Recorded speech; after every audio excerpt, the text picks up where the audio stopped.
She was released from the hospital a day early. When she came home, she caught her billionaire husband in bed with his lover.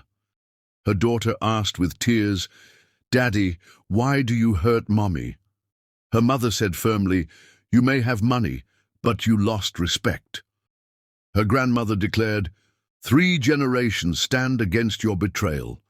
3 generations join forces to teach a tough lesson to a cheating husband, a cheating father, and a cheating son-in-law. I promise you'll enjoy this story. Hi, my beautiful family. I am Mr. Peter, your brother forever. May the Almighty God surround you with His mercy, bless your homes with peace, your hearts with love, and your lives with endless joy. May He protect my precious sisters, mothers and daughters, lifting every burden from their shoulders and filling every day with strength, beauty, and light. Amen. To those joining us for the first time, don't doubt me. Ask my old family members. They know Mr. Peter never betrays trust. He only gives love. If your heart is true, right, present. If your love is real, right. I am with Mr. Peter. Press the like button and let's start this more beautiful story together. The white roses trembled in Aria Lakeside's hands as she stood before the mahogany doors of her lakefront mansion, their pristine petals catching the late afternoon sunlight that cascaded across Lake Michigan's restless surface. After 3 grueling days at Northwestern Memorial Hospital, recovering from emergency appendectomy surgery, Aria had anticipated nothing more than the sanctuary of her own bed, and perhaps a quiet evening with her husband River and their 10-year-old daughter Hope. The bouquet of 24 roses had arrived at the hospital that morning, accompanied by a note penned in River's distinctive handwriting. "Welcome home, my love. Our sanctuary awaits you." The brass handle turned beneath her palm with the familiar weight of coming home. Aria stepped across the threshold into the marble foyer, where crystal chandeliers cast rainbow prisms across walls, adorned with her architectural awards and Hope's watercolor paintings. The house felt different somehow, charged with an energy she could not immediately identify. Perhaps it was merely the disorientation that followed any hospital stay, the way familiar spaces seemed foreign after days of sterile white rooms and antiseptic corridors. "River," she called softly, her voice echoing through the grand foyer. "Hope, sweetheart." Silence greeted her, save for the distant sound of laughter drifting from somewhere upstairs. Aria smiled, imagining her husband and daughter perhaps preparing some sort of welcome surprise. River had always possessed a flair for romantic gestures, and Hope inherited his theatrical tendencies alongside Aria's analytical mind. The Italian marble staircase curved elegantly toward the 2nd floor, each step a masterpiece of craftsmanship that Aria had personally selected during the mansion's renovation 5 years earlier. She climbed slowly, still tender from surgery, one hand trailing along the brass banister while the other clutched the roses. The laughter grew louder as she ascended, accompanied by voices she recognized but could not quite place in this context. River's deep baritone carried clearly through the hallway, punctuated by feminine laughter that definitely did not belong to 10-year-old Hope. Aria paused at the top of the stairs, confusion creasing her brow. Perhaps River was conducting business from home, though it seemed unusual for him to entertain clients in their private quarters. The master bedroom door stood slightly ajar, warm golden light spilling across the Persian runner that led down the hallway. Aria approached slowly, the roses beginning to feel heavy in her grip. Through the gap, she could see movement within their sanctuary, shadows dancing against walls painted in the soft cream color she had selected to complement the lake view. "River?" she called again, reaching for the crystal doorknob. The door swung open to reveal a scene that would forever fracture her understanding of love, trust, and the life she had built over 13 years of marriage. River lay entangled in their silk sheets with Belle Riverside, the 28-year-old interior designer who had worked on their summer home in Lake Forest. Belle's platinum blonde hair spilled across Arya's monogrammed pillows, while River's hands traced patterns on skin that was not his wife's. The white roses fell from Arya's numb fingers, cascading to the floor like snow against the dark hardwood. The sound of their impact seemed to echo through the room with the finality of a gavel striking wood. River's head snapped toward the doorway, his face draining of color as their eyes met across the wreckage of their marriage.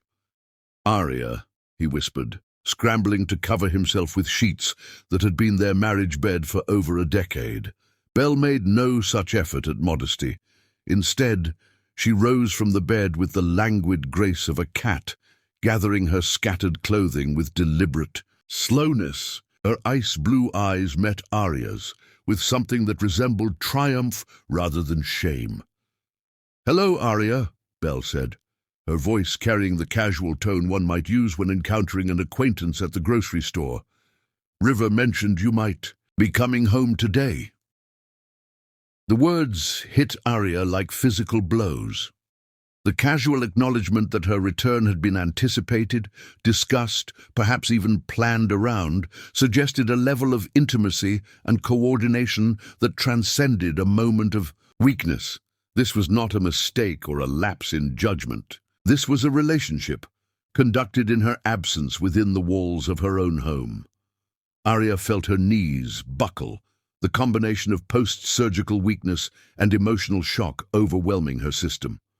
She grasped the doorframe for support, her heart monitor from the hospital still attached to her chest beneath her blouse, now emitting urgent beeps as her pulse skyrocketed. "How long?" she managed to whisper, though part of her already knew the answer would devastate whatever remained of her world. River had extracted himself from the bed and was reaching for his clothes, his movements frantic and graceless. "Arya, please, let me explain." "How long?" she repeated, her voice gaining strength even as her body weakened. Belle stepped between them, now fully dressed in the designer outfit that had been carelessly discarded on Arya's bedroom floor. "Does it really matter?" she asked, her tone suggesting boredom with the entire situation.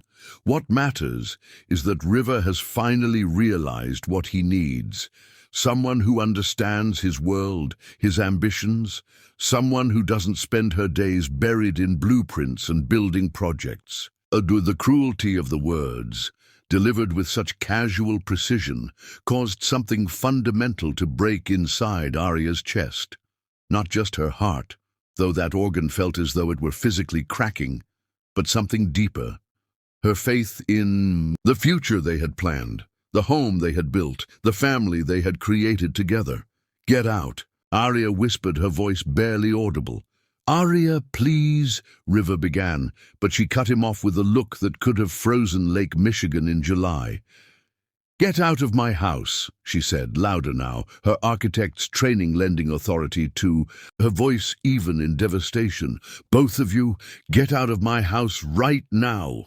Belle collected her purse from the dresser, her movements unhurried despite the explosive tension filling the room. As she passed Arya in the doorway, she paused, leaning close enough that her words were audible only to the woman whose life she had just destroyed.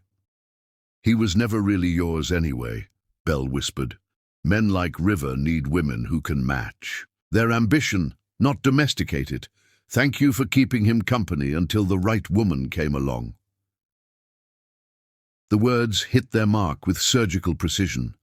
Arya stumbled backward into the hallway, her vision blurring as Belle's heels clicked across the marble floor toward the stairs. River followed, calling her name, but his voice seemed to come from very far away. The heart monitor's beeping grew more urgent as Arya slid down the wall to sit among the scattered white roses, their broken stems and bruised petals surrounding her like the remnants of every dream she had ever dared to build. Through the window, Lake Michigan stretched endlessly toward the horizon, its waters the same steel gray as the storm clouds gathering overhead. As consciousness began to fade at the edges, Arya's final coherent thought was not of River or Belle, but of her 10-year-old daughter Hope, who would soon come home to find their family shattered beyond recognition. Chapter 2. The Matriarch's Arrival. Grace Lakeside received the call at precisely 11:37 in the evening. Her phone, cutting through the silence of her Detroit penthouse like a blade through silk. Mrs. Lakeside. The voice belonged to a nurse at Northwestern Memorial Hospital. Your daughter Arya has been readmitted. She collapsed at home and is currently stable, but she's asking for you. Grace had lived 62 years on this earth, had presided over countless courtroom dramas as a federal judge, had weathered her own husband's death and raised Arya as a single mother. She had believed herself prepared for any crisis life might deliver, yet something in the nurse's carefully neutral tone suggested circumstances that transcended medical emergency. Within 20 minutes, Grace was behind the wheel of her midnight blue Bentley Continental, the city lights of Detroit becoming distant stars in her rearview mirror as she navigated toward Chicago. The leather steering wheel felt solid beneath her manicured hands, grounding her as her mind raced through possibilities, each scenario more troubling than the last.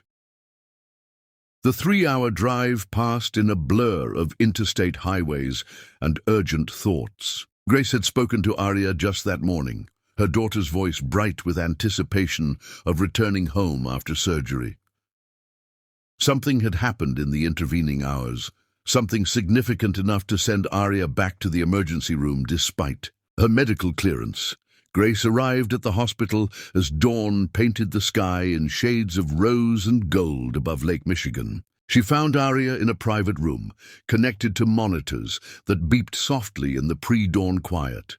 Her daughter's face, usually animated with intelligence and purpose, appeared carved from marble, beautiful but lifeless. "Sweetheart," Grace whispered, settling into the bedside chair with the grace that had earned her reputation as one of Detroit's most formidable jurists.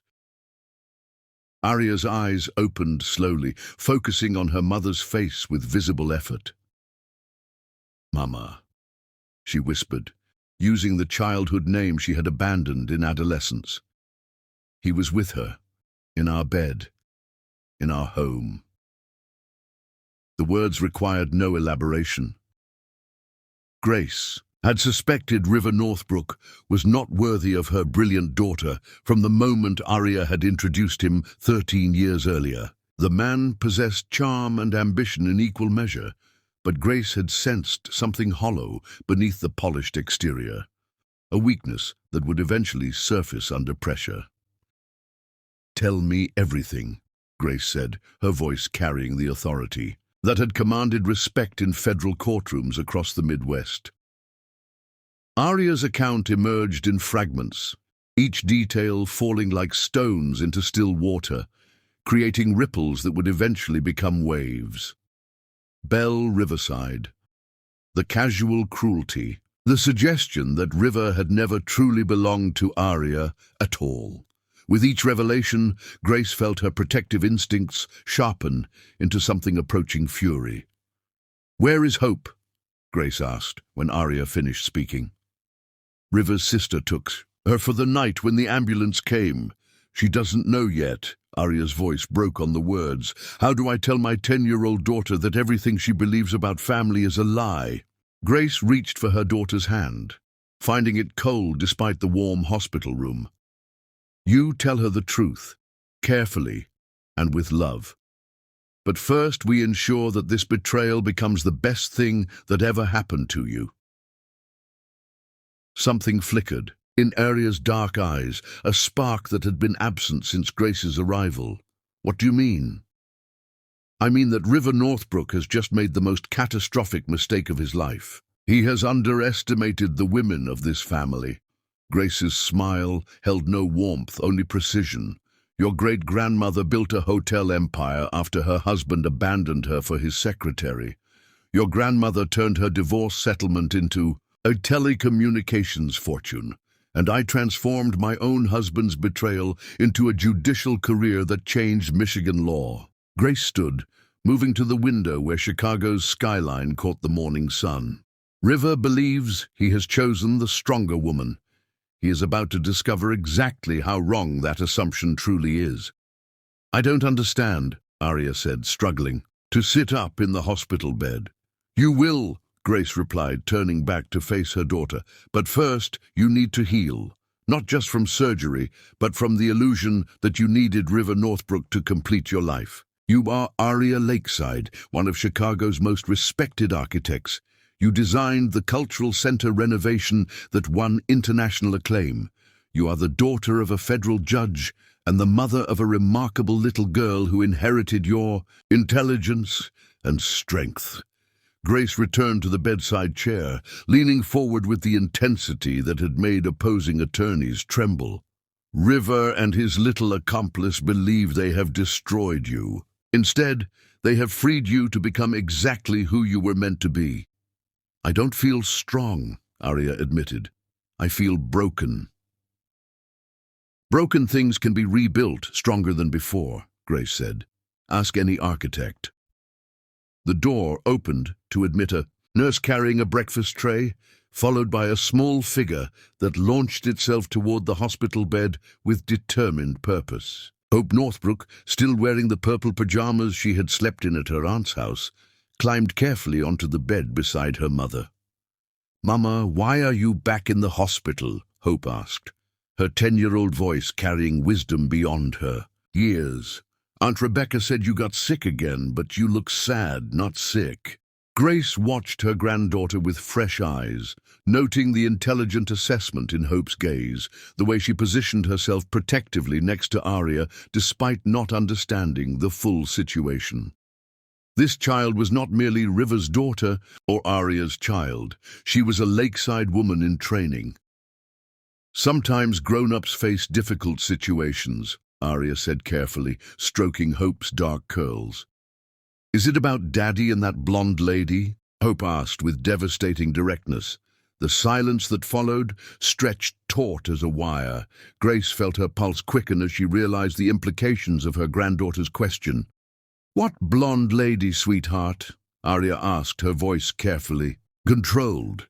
Hope's expression grew troubled, as though she had said something wrong. "The one who comes to our house sometimes when you're at work. She drives a white car and has really long hair. Daddy said she was helping with decorating, but she never brought any decorating stuff." Grace and Arya exchanged a look across the hospital bed, a wordless communication that conveyed both heartbreak and determination. River's betrayal ran deeper than a moment of weakness.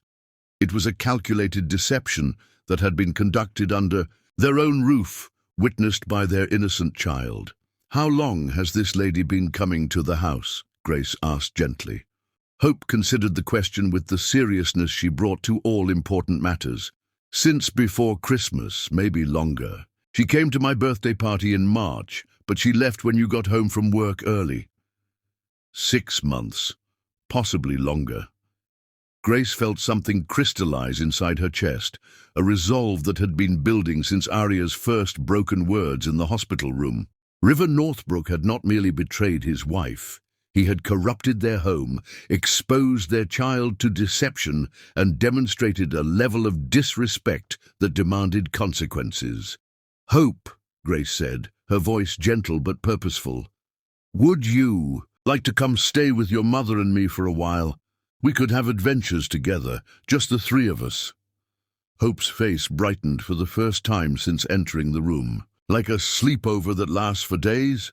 "Exactly like that," Grace confirmed, meeting Arya's questioning gaze with a look that promised explanations later.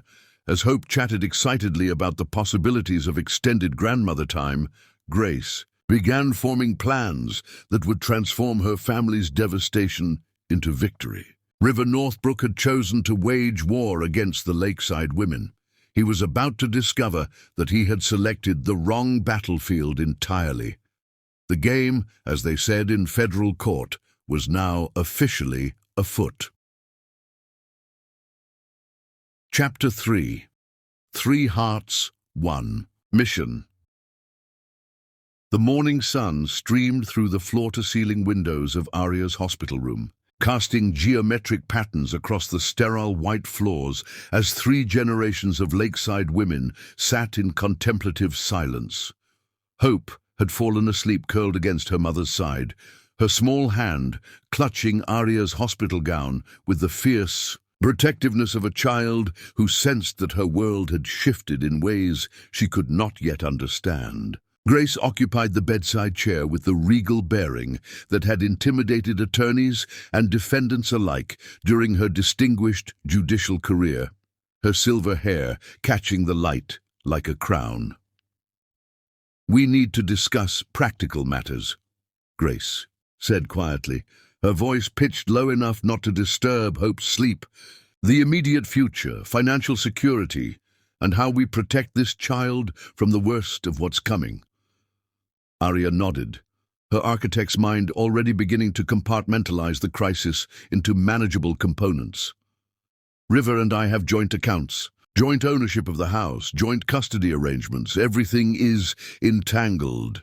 "Not for long," Grace replied with the certainty of someone who had spent decades untangling complex legal situations. "I've already contacted Margaret Chen at Fitzgerald Morrison and Associates. She's the finest family attorney in Chicago, and she owes me several favors from cases where I provided federal precedent research."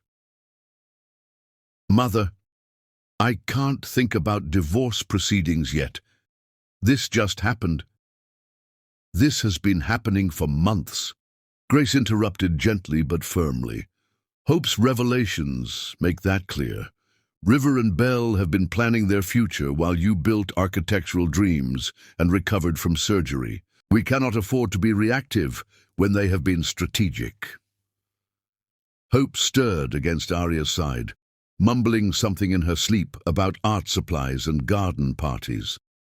Grace studied her granddaughter's peaceful face, noting the determined set of her jaw even in slumber. "She knows more than she's told us," Grace observed.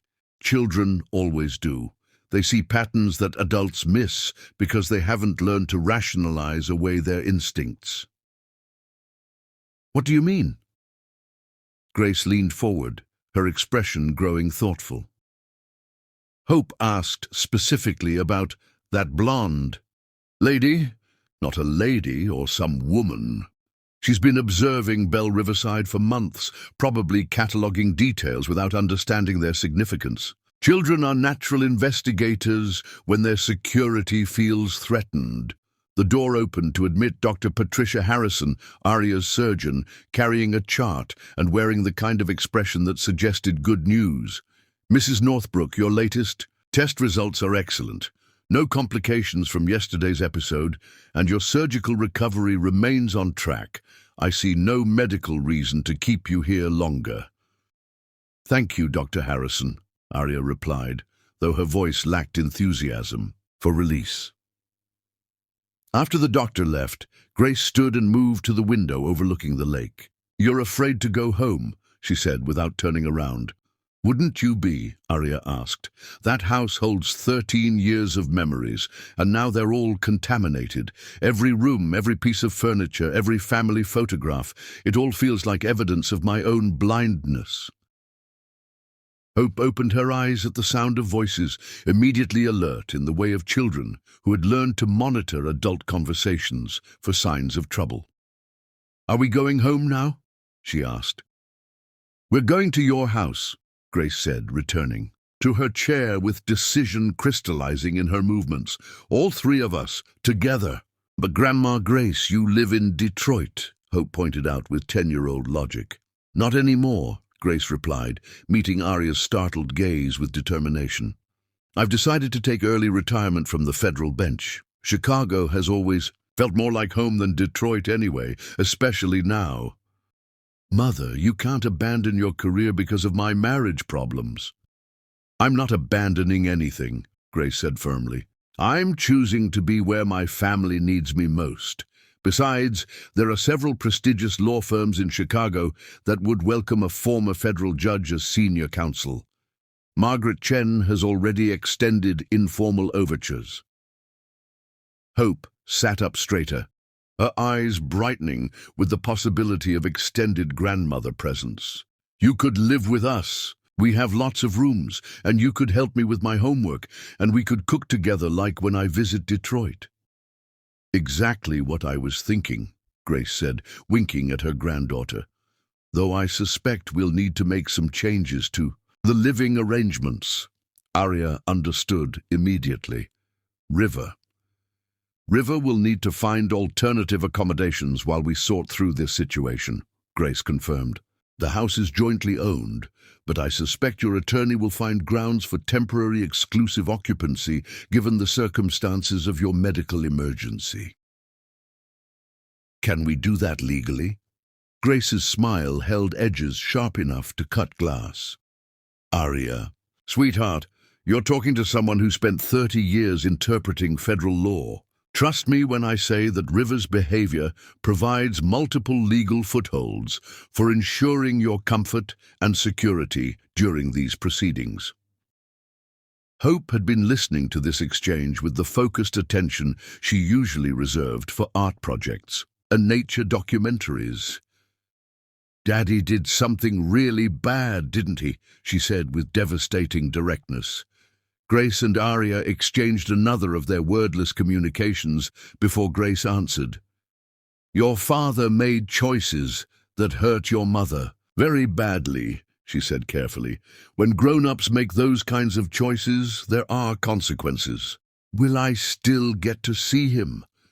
Of course you will, Arya said quickly, stroking Hope's hair. Whatever happens between your father and me, he will always be your father. But things will be different, Hope said with the resignation of a child who had already begun adjusting to a new reality. Yes, Grace said honestly. Things will be different, but different doesn't necessarily mean worse. Sometimes different means discovering that you're stronger and happier than you ever imagined possible. Hope considered this philosophy with the seriousness she brought to all important concepts, like when you rearrange your room and find a better place for everything. Exactly like that, Grace confirmed, though her smile suggested that this particular rearrangement would involve considerably more complexity than bedroom furniture. A knock at the door interrupted their conversation, followed by the appearance of a nurse carrying discharge papers and a wheelchair. Mrs. Northbrook, we're ready to process your release whenever you're prepared to leave. Grace stood with the authority of someone accustomed to taking charge of difficult situations. We'll need a few minutes to gather our things and make some phone calls. After the nurse left, Grace pulled out her phone with purposeful movements. Margaret Chen first, then a locksmith, then a moving company to collect my essentials from Detroit. Mother, this is happening very fast. River and Belle had months to plan their strategy, Grace replied, already dialing. We have the advantage of righteous anger and superior intelligence. Speed is our ally now. Hope climbed down from the hospital bed and moved to the window where Grace had stood earlier. Look, she said, pressing her nose against the glass. You can see our house from here. Arya and Grace joined her at the window, following Hope's pointing finger to the distant lakefront, where their mansion sat among similar palatial homes, its windows catching the afternoon sun like jewels. It looks so small from here, Hope observed. Houses always look smaller when you see them from a distance, Arya said, but they're the same size when you get close. Hope turned to look at her mother with eyes that seemed older than her 10 years. Maybe we'll look different to it too. Grace felt something shift in her chest as she studied her granddaughter's profile against the window. This child possessed wisdom that would serve her well in the challenges ahead. More importantly, she possessed the lakeside resilience that had carried 3 generations of women through crisis into triumph. Yes, Grace said softly. I think we will look very different indeed. As Grace began making phone calls to initiate the legal and logistical machinery that would transform their lives. Arya found herself studying the distant mansion with new eyes. River had given her an unexpected gift in his betrayal. He had freed her from the obligation to preserve a marriage that had been built on unequal foundations, and he had brought Grace back into their daily lives. Most importantly, he had revealed the strength that existed in the bond between 3 generations of lakeside women, a strength that would prove far more powerful than any man's temporary affection. The war for their future was about to begin, and River Northbrook had no idea how thoroughly outmatched he truly was. Chapter 4. The Garden of Secrets. The lakeside mansion looked exactly the same as they approached in Grace's Bentley, its limestone facade glowing warmly in the afternoon. Sun, the perfectly manicured gardens displaying the last blooms of late summer, yet everything had changed. Hope pressed her face against the back-seat window, her breath fogging the glass as she studied their home with new eyes. "It looks like a museum now," she said thoughtfully. "Pretty but not alive." Grace parked in the circular driveway, noting immediately that River's silver Porsche was absent from its usual place in the 4-car garage. "Good," she murmured. Margaret worked quickly. The attorney had indeed worked with impressive efficiency. Within 3 hours of Grace's initial phone call, River had been served with papers granting Arya temporary exclusive occupancy of the marital home pending formal proceedings. He had also been provided with a list of Chicago's finest hotels, courtesy of Margaret's assistant. "Where will Daddy sleep tonight?" Hope asked as they gathered their belongings from the car. "At the Four Seasons downtown," Grace replied matter-of-factly. "Very comfortable accommodations. Many businessmen prefer hotel living during transitional periods." Arya used her key to unlock the front door, stepping across the threshold with the strange sensation of entering a space that was both intimately familiar and completely foreign. The marble foyer gleamed under the crystal chandelier, her architectural awards still lined the walls alongside Hope's artwork, yet the house felt hollow, like a beautiful shell from which all life had departed. "I'll check the security system and ensure all locks are changed by tomorrow," Grace said immediately, moving into organizational mode. "Hope, sweetheart, why don't you show me where you think I should set up my temporary office?" Hope's face brightened at being given important responsibility. "The sunroom. It has the best light, and you can see the garden while you work." As Hope led Grace toward the back of the house, chattering excitedly about the advantages of various rooms, Arya found herself alone in the foyer where scattered white rose petals still marked the spot where her marriage had shattered the previous day. The housekeeper had swept away most of the debris, but a few bruised petals remained lodged against the baseboards, their edges brown with age. Arya knelt and gathered these remnants, holding them in her palm like evidence of a crime. The roses had been beautiful when River sent them to the hospital, perfect symbols of love and homecoming. Now they seemed like prophecy, their inevitable decay, a metaphor for everything she had believed permanent. "Mama?" Hope's voice carried from the kitchen. "Grandma Grace wants to know if we have chamomile tea." "Top shelf, left cabinet," Arya called back, rising and disposing of the rose petals in a crystal bowl on the entryway table. She would deal with them later, along with everything else that needed to be sorted, catalogued, and decided upon.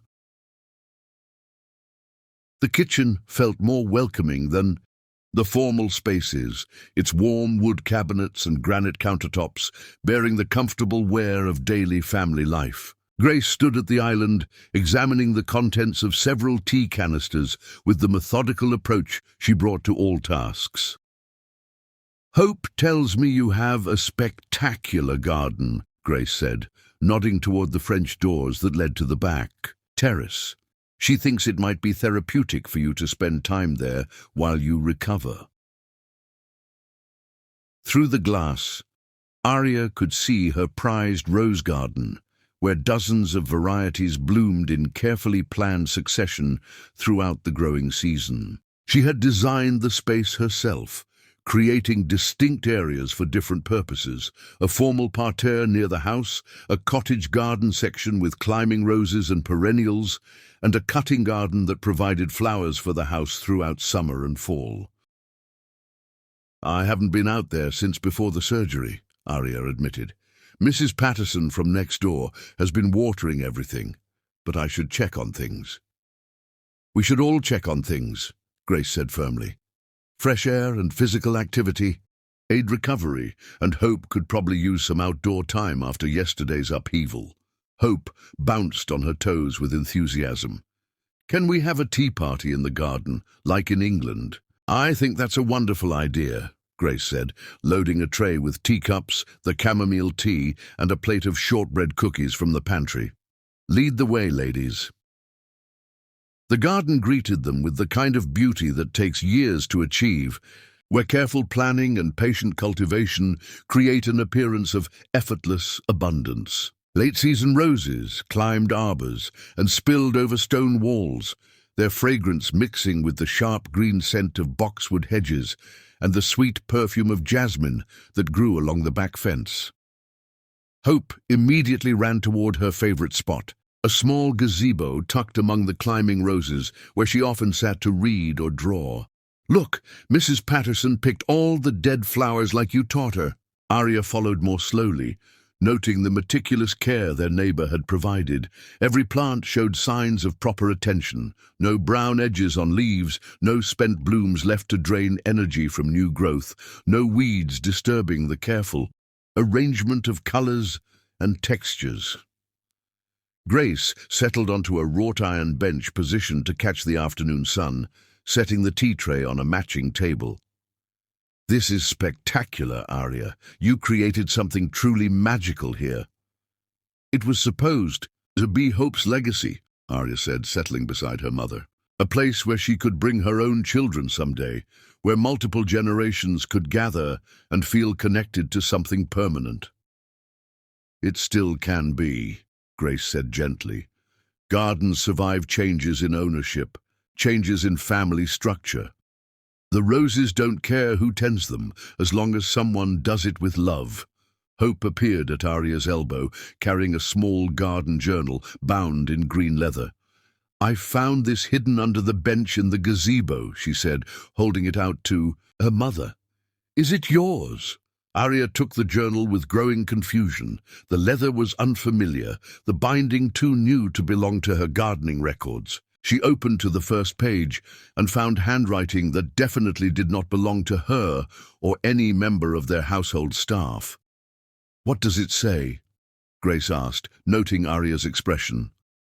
Arya read silently for a moment, her face growing pale. "It's Belle's," she said finally. "She's been keeping notes about our family, our routines, our household schedule."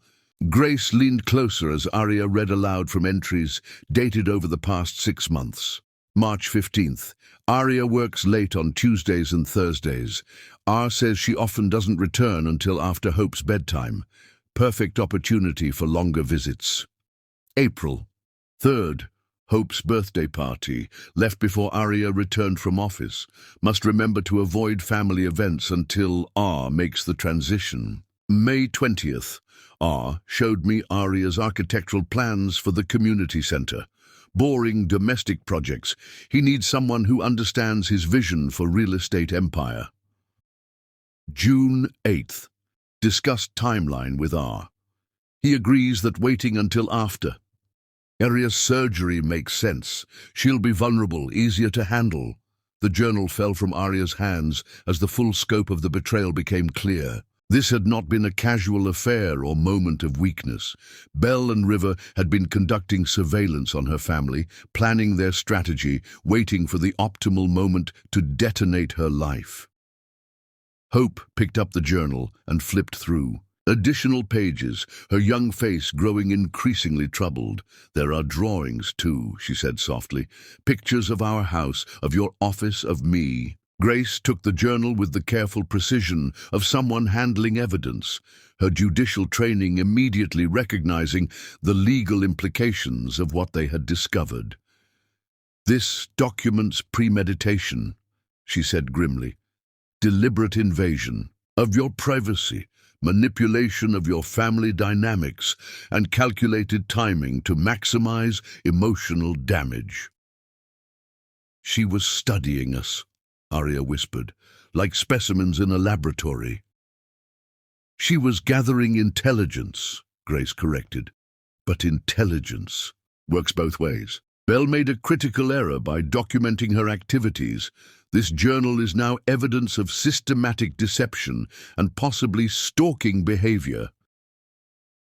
Hope sat cross-legged on the grass, still paging through Belle's observations with the fascination of someone decoding a mystery.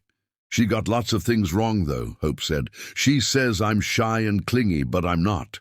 And she says you cry when Daddy travels for business, but you don't. You read architecture books and plan projects. Grace smiled at her granddaughter's astute analysis. What else did she get wrong? Hope continued reading with growing confidence.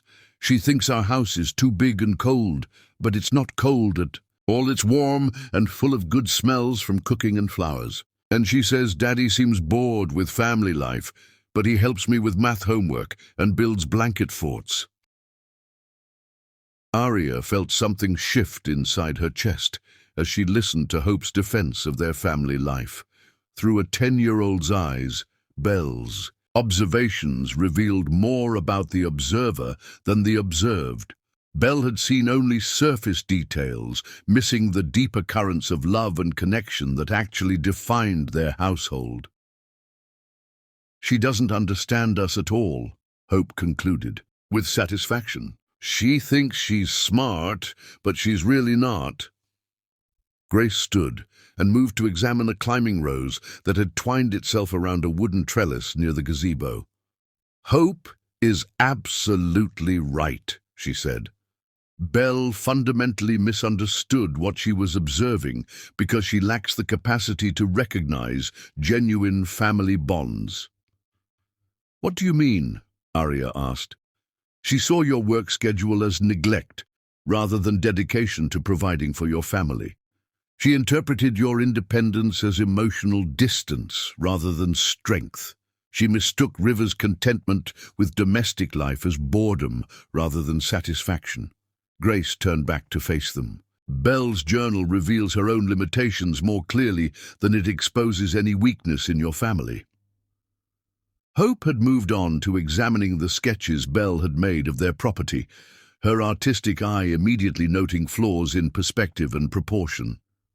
"These drawings are terrible," she announced. "She can't even draw our house right. The windows are all wrong, and she forgot the fountain." Arya joined Hope on the grass, studying Belle's artistic attempts with professional interest. "You're right, these aren't accurate representations at all. They're more like impressions, filtered through her own perceptions." "Or delusions," Grace added dryly. As the afternoon progressed into early evening, the three women continued dissecting. Belle's journal like archaeologists examining artifacts from an alien civilization. Each entry revealed new layers of miscalculation and misunderstanding, building a case that Belle's victory might prove far more Pyrrhic than she had anticipated. "She thinks she won," Hope said, as Grace poured second cups of chamomile tea in. "The gathering dusk. But she only won Daddy, and Daddy isn't even the best part of our family." Grace and Arya exchanged a look of amazement at Hope's devastating assessment. "What is the best part?" Grace asked gently. Hope gestured toward the garden around them, the house glowing warmly in the background, the 3 generations sitting together among roses that had survived countless seasons of change. "This," she said simply, "us. We're the best part, and she can't have any of it." As stars began to appear in the darkening sky above Lake Michigan, Grace realized that Belle Riverside had indeed made a catastrophic miscalculation. She had stolen a man who had never truly understood the value of what he was abandoning. And, in doing so, she had inadvertently revealed the unshakable strength of the women he left behind. The game was far from over, but the first major victory belonged entirely to the Lakeside legacy. Chapter 5. The Legacy Box. The morning light filtering through the master bedroom's French doors felt different somehow, as though the events of the past 48 hours had altered the very quality of illumination within the lakefront mansion. Grace stood before Aria's walk-in closet, her experienced eye cataloguing the extensive wardrobe with the analytical precision she had once applied to legal briefs and courtroom evidence. Silk blouses hung beside tailored jackets, designer gowns shared space with comfortable weekend attire, and an impressive collection of architectural conference outfits suggested a woman who dressed for success in a traditionally male profession. "You have excellent taste," Grace observed, as Aria emerged from the bathroom, moving more easily now that the post-surgical tenderness was beginning to fade. "But I suspect you've been dressing to accommodate River's preferences rather than your own." Aria paused in the act of selecting clothes for the day, considering her mother's assessment. "What do you mean?" "Conservative colors, traditional silhouettes. Nothing too bold or attention-grabbing," Grace said, running her fingers along a row of navy and charcoal blazers. "The wardrobe of a woman who has learned to minimize her own light so as not to outshine her husband." Before Aria could respond, Hope appeared in the doorway, carrying a lacquered wooden box that required both her small hands to manage safely. "Grandma Grace, I found this in the guest room where you slept. It has your initials on it." Grace turned, her expression softening as she recognized the cedar chest she had transported from Detroit. "That's my legacy box, sweetheart. My grandmother gave it to me when I graduated from law school, and her grandmother gave it to her when she started her first business." Hope set the box carefully on the bed, her artistic eye immediately drawn to the intricate brass inlay work that decorated the lid. "What's inside?" "Family history," Grace said, settling beside the box with reverent movements. "The stories of lakeside women who faced impossible situations and transformed them into triumphs." Aria joined them on the bed, drawn by the promise of family mythology she had heard in fragments throughout her childhood, but never experienced in complete narrative form. Grace lifted the lid to reveal treasures that seemed to glow with their own inner light. Antique jewelry, yellowed photographs, handwritten letters tied with ribbon, and official documents that bore the weight of significant life changes. "This belonged to your great-great-grandmother Constance Lakeside," Grace said, lifting a strand of pearls that caught the morning sun like captured moonlight. "She wore them the day she signed the papers to purchase her first hotel after her husband abandoned her for his secretary in 1923. Hope leaned closer, her 10-year-old fingers reaching out to touch the pearls with appropriate reverence. "Was she sad?" "I'm sure she was," Grace replied honestly. "But sadness didn't stop her from building an empire that supported 3 generations of our family. By the time she died in 1967, she owned 17 hotels across the Midwest." Grace continued unpacking the box, each item carrying its own story of feminine resilience. A simple gold wedding band that belonged to Aria's great-grandmother, who had transformed her divorce settlement into a telecommunications fortune during the 1950s. A fountain pen used to sign the papers that established Grace's own legal practice after her husband's death left her a widow with a young daughter to support. "And this," Grace said, lifting a small velvet pouch, "contains something very special indeed." She opened the pouch to reveal an engagement ring that seemed to capture and concentrate all the light in the room.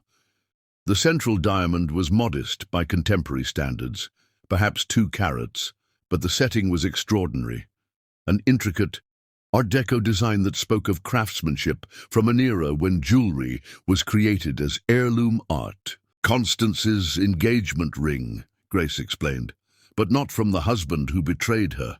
This was given to her by the man she married after she had established her independence, after she knew her own worth. He was an architect, actually, someone who appreciated her strength rather than feeling threatened by it. Arya studied the ring with professional appreciation for its design elements, while Hope examined the way the faceted diamond threw rainbow patterns across the bedroom ceiling. "It's beautiful," Arya said softly. "Beauty earned through adversity," Grace corrected. Constance could have accepted any number of marriage proposals after her first husband left. Instead, she waited until she found someone worthy of the woman she had become. Hope had discovered a collection of black and white photographs at the bottom of the box, images that captured decades of family history in formal poses and candid moments. "Is this her?" Hope asked, holding up a portrait of a woman in 1920s dress standing before an impressive stone building. "That's Constance at the grand opening of her flagship hotel in Detroit," Grace confirmed. She was 43 years old and had just been featured on the cover of Business Weekly as one of America's most successful female entrepreneurs. "She looks like Mama," Hope observed with startling accuracy. Grace studied the photograph with fresh eyes, noting similarities she had never consciously recognized. Both women possessed the same intelligent gaze, the same determined set of the jaw, the same aura of quiet strength that needed no external validation. "She does, indeed," Grace agreed. "The Lakeside legacy runs deeper than names or inherited jewelry. It's a legacy of resilience, intelligence, and the absolute refusal to accept less than we deserve." Arya fingered the pearls thoughtfully, feeling their weight against her palm. "I've been thinking about something since yesterday, about whether I bear some responsibility for what happened with River, whether I was so focused on my career that I neglected our marriage." Grace's response was swift and decisive. "That's exactly the kind of thinking that keeps women trapped in situations that diminish them." River made deliberate choices over a period of months. His actions were premeditated and calculated, as Bell's journal clearly demonstrates. You bear no responsibility for someone else's character defects. "But maybe if I had been more attentive..." "More attentive to what?" Grace interrupted. "To a man who was conducting clandestine meetings with another woman in your own home. To someone who was planning your emotional destruction while you recovered from surgery." Hope had been listening to this exchange with the focused attention she usually reserved for important life lessons. "Daddy made bad choices," she said with devastating simplicity. "You can't make good choices for other people. I learned that when Tommy Morrison kept cheating on spelling tests, even though I told him it was wrong." Grace smiled at her granddaughter's moral clarity. "Exactly right. We are responsible for our own choices, not for managing other people's ethics. Besides," Hope continued, returning to the photographs, "you work hard because you love building things that help people. The community center you designed has a playground where kids can have fun, and offices where grown-ups can get help with problems. That's good work." Arya felt something shift in her perspective as she listened to Hope's assessment. Through her daughter's eyes, her professional dedication appeared not as neglect of family, but as contribution to community, not as selfish ambition, but as meaningful service. "Hope is absolutely right," Grace said, beginning to return items to the legacy box. "Your architectural work has improved countless lives throughout Chicago. The cultural center renovation alone has provided space for hundreds of community events and educational programs." "Maishu, I never thought about it that way," Arya admitted. Because you've been conditioned to view your success through the lens of traditional feminine guilt, Grace replied. River benefited enormously from your career, financially, socially, professionally. Yet somehow you've been made to feel guilty for the very achievements that elevated his lifestyle. Hope had discovered one final item in the legacy box, a small, leather-bound journal with blank pages, its cover stamped with the Lakeside family crest. What's this one for? That's for you to begin writing your own story, Grace said. Every woman in our family has kept a record of her journey, her challenges and her victories. Someday you'll add your own accomplishments to this collection. Hope opened the journal to the first pristine page, her expression growing thoughtful. Can I start now? I want to write about how we're taking care of each other. That sounds like an excellent first entry, Grace agreed. As Hope settled, at Aria's writing desk with the journal and her favorite purple pen, Grace continued the conversation in lowered tones. There's something else we need to discuss, the financial investigation. Financial investigation. Margaret Chen's team has been examining your joint accounts and River's business holdings. They've found some interesting irregularities that suggest Belle's involvement in this situation extends beyond personal relationships into potential professional misconduct. Aria felt her pulse quicken. What kind of irregularities? Payments from River's real estate company to Belle's interior design firm that significantly exceed reasonable compensation for the services documented. Hotel charges that coincide with out-of-town business trips where Belle was supposedly working on separate projects. Credit card expenditures for jewelry, clothing, and luxury items that appear to have been gifts. Grace paused to ensure Hope was absorbed in her writing before continuing. Margaret believes we have grounds to argue that River used marital assets to support an extramarital relationship, which could significantly impact property division proceedings. You mean Belle has been essentially funded by my income as well as River's? Precisely, which transforms this from a simple case of adultery into potential financial fraud, depending on how aggressively we choose to pursue various legal theories. Aria absorbed this information while watching Hope work diligently on her journal entry, her young face serious with concentration. I don't want this to become ugly, especially not for Hope's sake. It doesn't have to become ugly, Grace said, but it does need to become decisive. River and Belle planned this betrayal with considerable care. We owe it to ourselves to be equally strategic in our response. Hope looked up from her writing, her eyes bright with accomplishment. I wrote about how families can change shape but still be families. Like how our family used to be 4 people in one house, but now we're 3 people who are stronger together. Grace and Aria exchanged a look of amazement at Hope's emotional intelligence. Would you like to read it to us? Grace asked.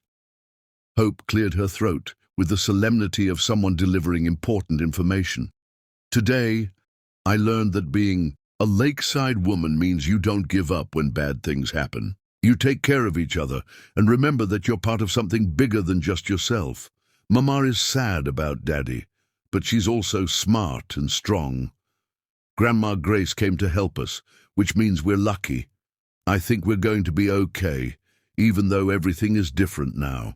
As Hope's words settled into the morning quiet, Grace realized that the legacy box had served its purpose once again.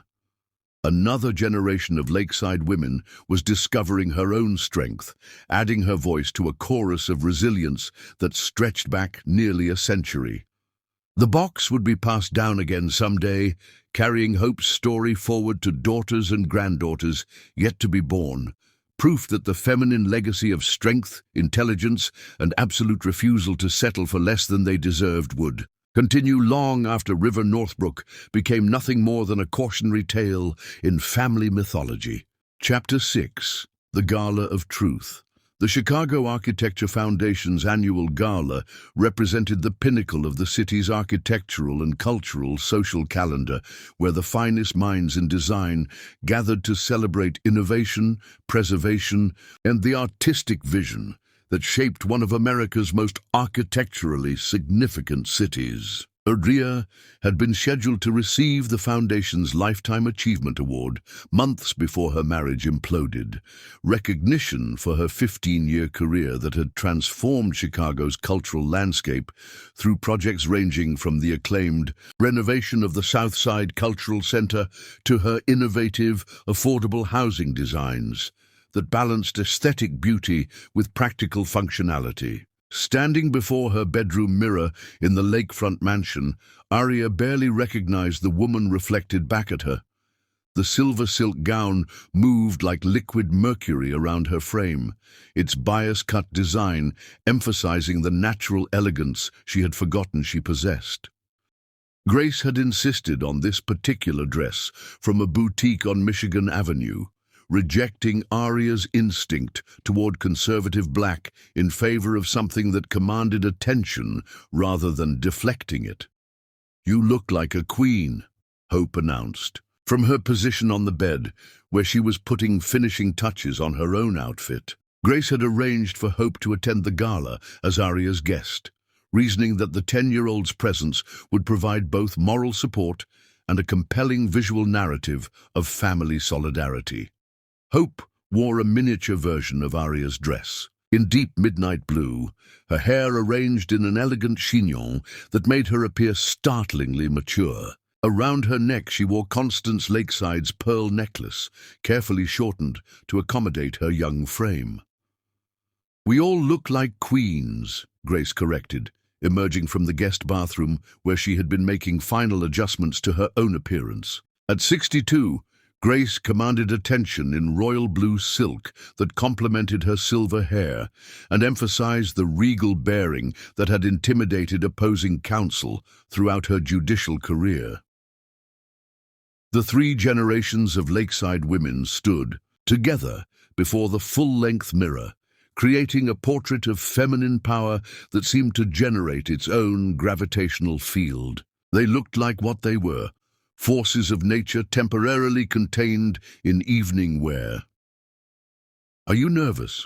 Hope asked, studying her mother's reflection with concern.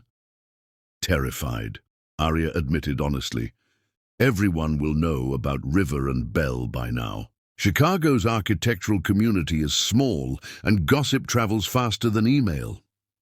"Good," Grace said firmly. "Let them know. Let them see exactly how a Lakeside woman handles betrayal and public humiliation.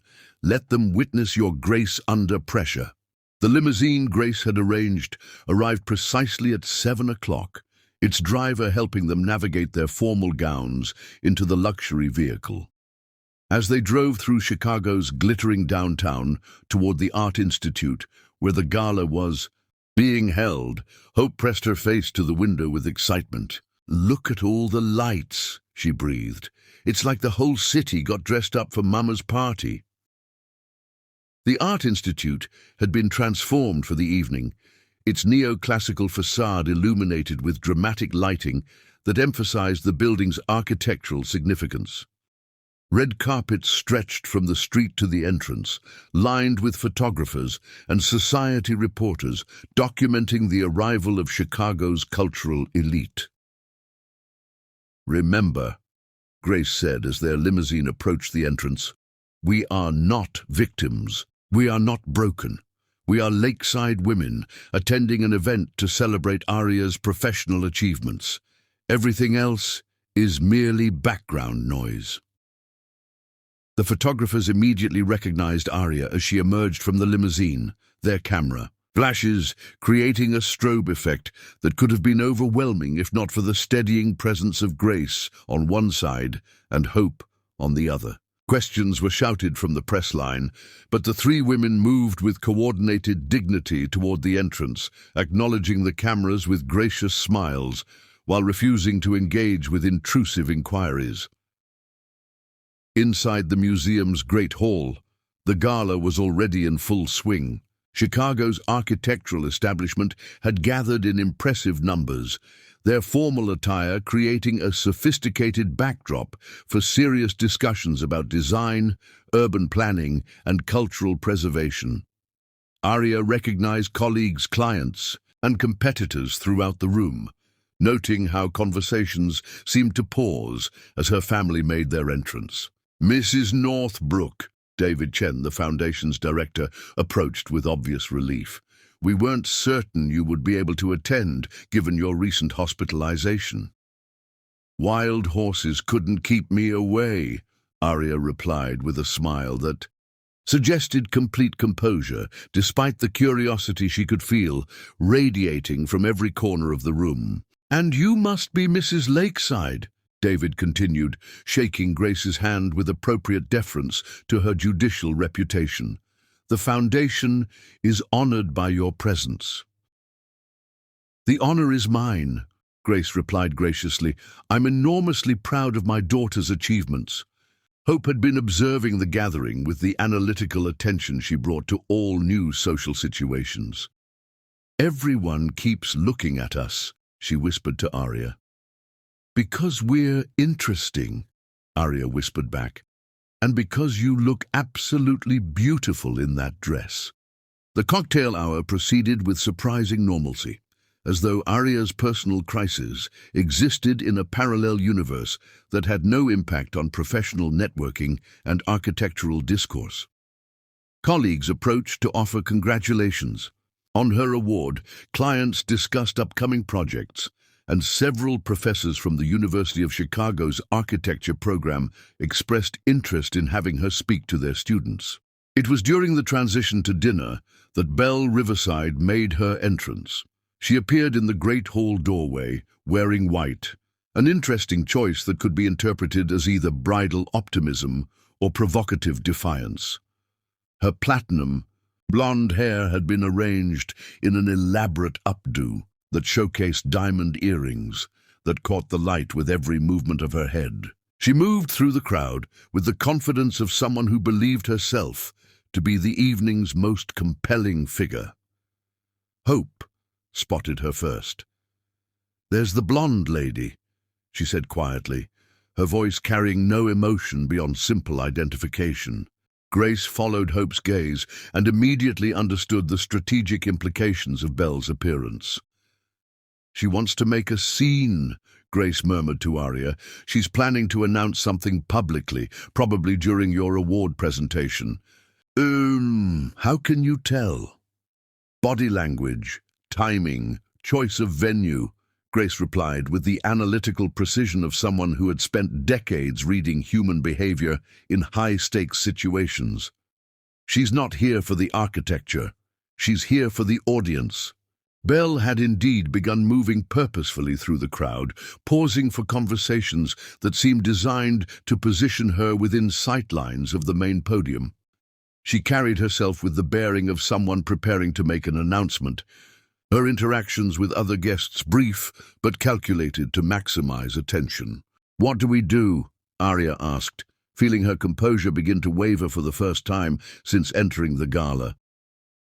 Hope tugged on Arya's sleeve, her 10-year-old face serious with purpose. Can I borrow your phone for a minute? I want to show you something.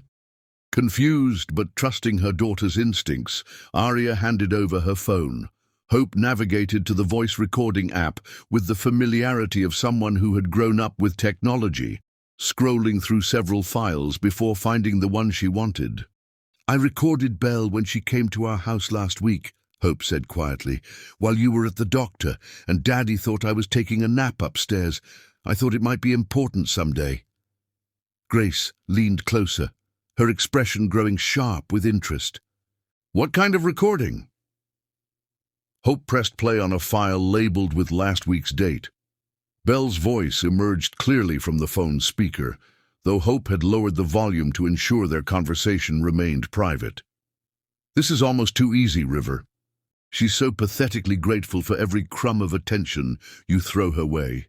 Thank you for the roses, darling. Thank you for thinking of me while I was in the hospital. It's nauseating how little self-respect she has. River's voice followed, though his words were less distinct. She's a good mother to Hope. Hope will be fine, Belle's voice cut through with casual cruelty. Children adapt to new situations quickly, especially when the new situation involves a significant upgrade in maternal figure, someone who actually understands how to navigate society instead of hiding behind blueprints and building projects. The recording continued for several more minutes, capturing Belle's detailed plans for the evening's announcement, her dismissive comments about Arya's professional achievements, and her certainty that Chicago's social elite would welcome her as River's new partner once the transition became official. She's planning to announce her pregnancy tonight, Hope whispered as the recording ended. During your speech, she thinks it will make everyone feel sorry for her and angry at you. Grace and Arya exchanged a look that conveyed both horror and admiration for Hope's foresight in documenting the conversation. That recording changes everything, Grace said quietly. Belle has just provided us with evidence of calculated emotional cruelty and deliberate timing designed to maximize public humiliation. Before they could discuss strategy further, David Chen approached their table with the evening's program. In hand, Mrs. Northbrook, we're ready to begin the award presentations. You'll be our final honoree, which means you'll have the stage for the last 15 minutes of the evening. As David moved away to coordinate with the technical crew, Grace leaned closer to her daughter and granddaughter. Hope, sweetheart, how would you feel about helping your mother accept her award? What do you mean? Grace's smile carried edges sharp enough to cut glass. I mean that sometimes the best way to handle someone who plans to ambush you is to ambush them first. Hope's eyes lit up with understanding and excitement. You want me to play the recording? Only if you're comfortable with it, Arya said, though her voice carried new strength as she began to understand Grace's strategy. It would mean standing up in front of all these people and dealing with whatever happens afterward.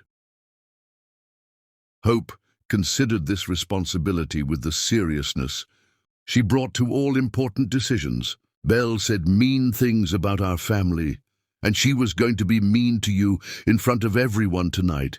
I think people should know who she really is. Grace reached across the table to squeeze Hope's small hand. You don't have to decide right now, but if you choose to help us, we'll be right there with you every step of the way. As dinner service began and the evening's program commenced with the presentation of Architectural Preservation Awards, the three lakeside women continued refining their strategy. Belle had positioned herself at a table near the front of the room, her white dress creating a focal point that seemed to draw attention even during other speakers' presentations. But Belle had made a crucial miscalculation in her strategic planning. She had underestimated the intelligence, preparedness, and absolute refusal to be victims that characterized the women she was attempting to destroy. The evening was about to take a turn that would transform Belle's moment of anticipated triumph into a masterclass in how powerful women handle attempted humiliation. And at the center of it all, a 10-year-old girl was about to demonstrate that the lakeside legacy of strength, intelligence, and devastating precision in the face of adversity had successfully transferred to its newest generation. Chapter 7. The morning after victory. Sunlight streamed through the floor-to-ceiling windows of the lakefront mansion's breakfast room, illuminating newspaper headlines spread across the antique walnut table like evidence of a particularly satisfying victory. Architecture Iris exposes marriage wrecker at gala, read the Chicago Tribune's front page, complete with a photograph that captured the exact moment Hope had stepped to the podium microphone the previous evening. The Chicago Sun-Times had opted for Child's Courage Stops Gold Diggers scheme, while the society pages of various publications featured images of the three lakeside women standing together in their formal gowns, presenting a united front that had clearly captivated the city's imagination. Grace sat at the head of the table, still elegant in her silk robe and slippers, reading selected quotes aloud while Hope ate French toast and Aria nursed her second cup of coffee. Listen to this from the Tribune Society columnist. In 30 years of covering Chicago's cultural elite, I have never witnessed such a masterful demonstration of grace under pressure. The lakeside women transformed what could have been a humiliating public spectacle into a triumph of dignity and truth. Hope giggled, syrup decorating her chin as she studied a photograph of herself speaking into the microphone. I look so serious, like I'm giving a really important speech. You were giving a really important speech, Aria said, still marveling at her daughter's composure during the previous evening's events. You handled yourself like a true professional. The gala had concluded with standing ovations, not only for Aria's architectural achievements, but for the family's handling of Belle's attempted sabotage. Belle herself had fled the Art Institute shortly after Hope's recording played throughout the Great Hall, her white dress a streak of movement, as she pushed through the crowd toward the exit. Her planned pregnancy announcement had been completely derailed by the exposure of her cruel calculations. River had not attended the gala at all, an absence that the newspapers had noted with particular interest. Several articles speculated about his whereabouts and his response to the evening's revelations, though none had succeeded in obtaining comment from either River or Belle. Later investigation would reveal that Belle's pregnancy claims were fabricated, another manipulation tactic in her calculated destruction of the Northbrook marriage. Margaret Chen called while you were in the shower, Grace announced, setting down the Tribune to focus on her breakfast. The recording Hope made, combined with Belle's journal and the financial irregularities, has significantly strengthened our negotiating position. River's attorney contacted her office at 7 this morning, requesting an emergency meeting. What does that mean? Aria asked. It means River has realized that his situation has become untenable, Grace replied with satisfaction. Public opinion, legal evidence and financial exposure have converged to create circumstances that require immediate damage control. Hope had moved on to examining the photographs in the society pages with artistic interest. Why does Belle always look angry? In pictures, even when she's trying to smile, her eyes look mad. Aria studied the images Hope was referencing, noting that her daughter had identified something she herself had missed. In every photograph taken over the past 6 months, where Belle appeared at River's side during business events, there was indeed something predatory in her expression, something calculating that the camera had captured despite her attempts at social grace. Some people wear masks that don't quite fit, Grace explained gently. Their real feelings show through despite their efforts to hide them. Like when Tommy Morrison pretends to be sorry for cheating on tests. But you can tell he's only sorry he got caught, Hope said with devastating accuracy. Exactly like that, Grace agreed.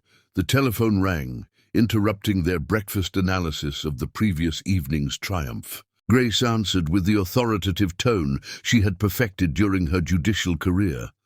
Lakeside residence. Yes, she's here, but she's not taking calls from reporters today. No, Mr. Northbrook is not available for comment because he doesn't live here anymore. Thank you for your interest in the story.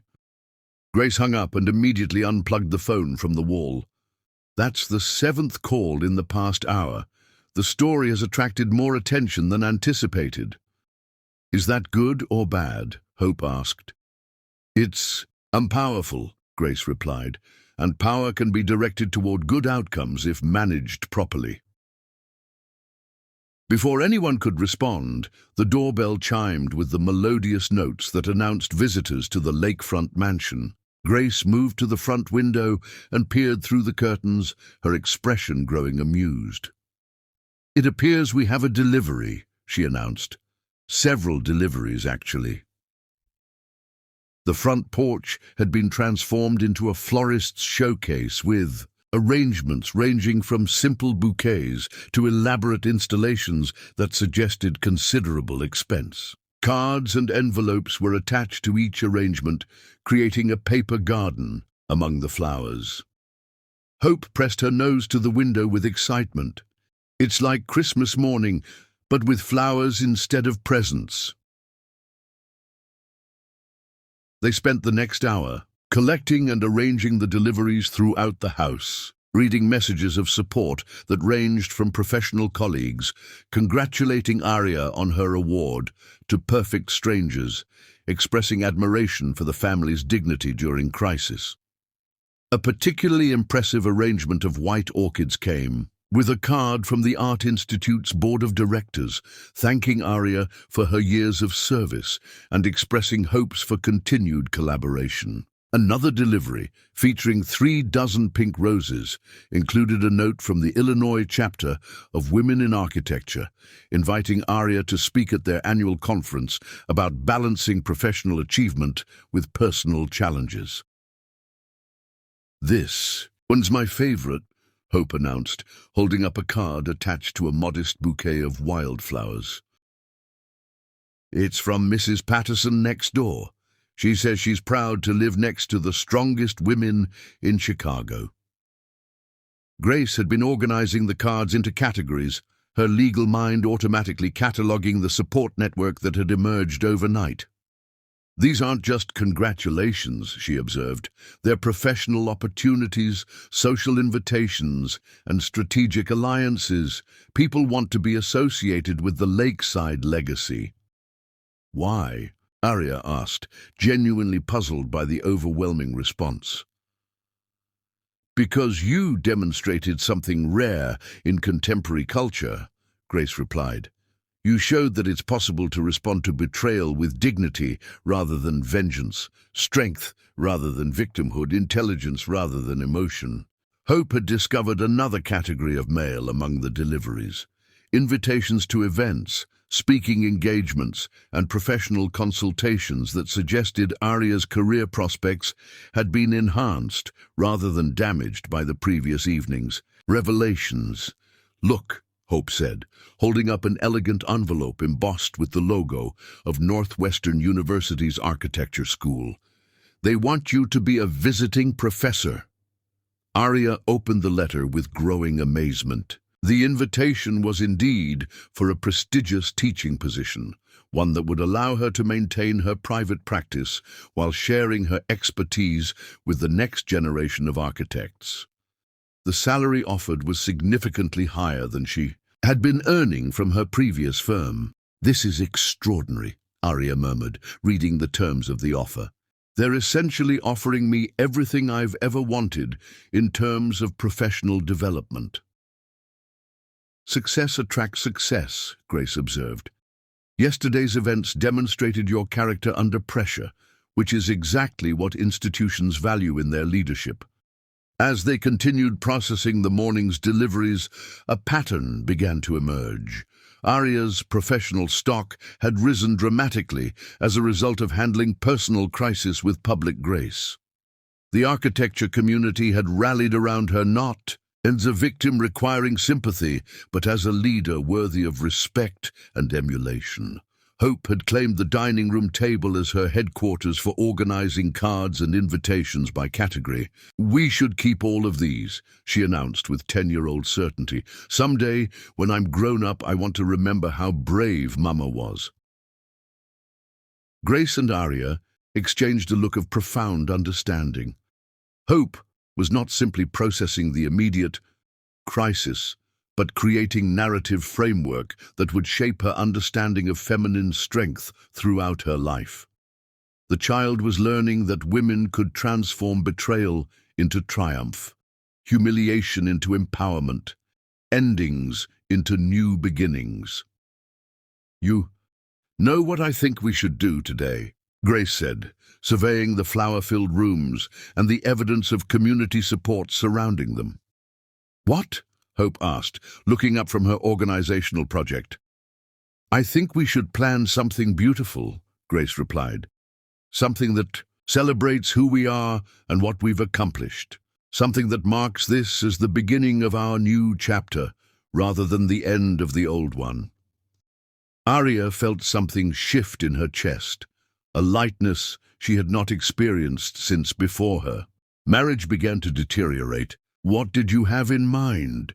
Grace's smile carried the promise of adventures yet to be undertaken. "I was thinking we might redesign this house to reflect our actual lives rather than the life we thought we were supposed to want. Remove everything that doesn't serve our purposes, add everything that does, and create a space that belongs entirely to the three of us." Hope's face lit up with enthusiasm. "Like architectural therapy." "Exactly like architectural therapy," Grace confirmed. "Your mother has spent years designing spaces for other people's dreams. It's time she designed something for her own." As the three women began walking through their home with new eyes, seeing it not as a stage set for traditional family life, but as raw material for whatever they chose to create, Arya realized that Belle's betrayal had given her an unexpected gift. Freedom to become exactly who she was meant to be, surrounded by people who loved her unconditionally and supported her unlimited potential for growth, success, and happiness that owed nothing to any man's approval or presence. The morning after victory felt like the first day of the rest of their extraordinary lives. Chapter 8. The Fortress of Love. 3 weeks had transformed the lakefront mansion into something entirely new, though the changes were subtle enough that casual observers might have struggled to identify what made the house feel so different. The formal dining room, which had hosted stiff dinner parties designed to advance River's business connections, now served as Hope's art studio, its north-facing windows providing perfect light for her watercolor projects and architectural sketches. The sterile home office that River had used for late-night phone calls with clients had become Grace's legal consulting space, where she worked on pro bono cases for women navigating their own divorces. Arya had claimed the master suite's sitting area as her design studio, spreading architectural plans across surfaces that had once held River's business magazines and golf trophies. The room felt lighter somehow, its proportions more pleasing now that they served her purposes rather than accommodating his preferences. But the most significant change was intangible. The house had become a home in ways it had never achieved during 13 years of traditional family structure. Laughter echoed through rooms that had previously maintained library-quiet formality. The kitchen stayed warm, with constant cooking projects that Hope and Grace undertook together. Music played throughout the day, everything from jazz standards that Grace preferred to the classical pieces that helped Arya focus on complex design problems. "It's like the house was holding its breath before," Hope observed as she worked on a watercolor painting of the lake view from her new studio. "Now it can breathe properly." Grace looked up from the legal brief she was reviewing, smiling at her granddaughter's poetic assessment. "Houses reflect the emotional state of their inhabitants. When people are unhappy, homes feel constrained. When people are thriving, homes feel expansive." Arya had been working on preliminary sketches for the Northwestern University project when her phone rang with a call from Margaret Chen. After 3 weeks of negotiations, River's legal team had finally submitted their first formal settlement proposal. "You need to see this in person," Margaret said without preamble. "Can you come to my office this afternoon? And you might want to bring Grace." 2 hours later, Arya and Grace sat in Margaret Chen's conference room, studying documents that revealed the full scope of River's desperate legal position. The settlement offer was so favorable to Arya that Margaret had asked her associate to review the numbers twice before scheduling the meeting. He's offering the house, full custody of Hope, with generous visitation rights for him, 60% of all joint assets, and continuation of spousal support for 7 years, Margaret summarized. In exchange, he's asking only that you sign a non-disclosure agreement regarding the circumstances of your separation. What does the non-disclosure agreement actually mean? Grace asked, her judicial experience immediately identifying the strategic implications. It means Arya couldn't discuss the details of River's affair, Belle's behavior, or any related financial irregularities in public forums, media interviews, or professional settings, Margaret explained. Essentially, it would prevent her from telling her story if opportunities arose.